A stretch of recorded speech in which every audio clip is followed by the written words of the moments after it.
एका मोठ्या कढईत किंवा तव्यावर 1-2 चमचे बटर किंवा तेल गरम करा. तेल गरम झाल्यानंतर किंवा बटर गरम झाल्यानंतर आले लसूण पेस्ट, बारीक चिरलेला कांदा घालून गुलाबी होईपर्यंत परता. कांदा परतल्यानंतर त्यात टोमॅटो, शिमला मिरची घाला. हे मिश्रण चांगले मऊ होईपर्यंत 5-7 मिनिटे परतून घ्या.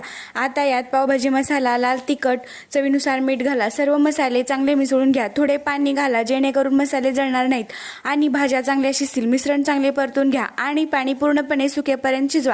हा मसाला थोडा ओलसर आणि घट्ट असावा. तयार मसाला तव्यावर एका बाजूला सारून घ्या. तव्याच्या मोकळ्या भागात थोडे बटर घाला. पाव मध्यभागी कापून घ्या. बटर गरम झाल्यावर त्यात थोडे लाल तिखट आणि बारीक चिरलेली कोथिंबीर घाला. हे लगेच मिक्स करून घ्या. आता पाव या बटर आणि मसाल्याच्या मिश्रणावर दोन्ही बाजूनी खरपूस भाजून घ्या. पाव भाजून झाल्यावर तो उघडून त्याच्या आत तयार झालेला गरम मसाला भरा. पावाच्या वरूनही थोडे मसाला पसरवा. बारीक चिरलेला कांदा आणि कोथिंबीर घालून सजवा. वरून लिंबाचा रस पिळून घ्या.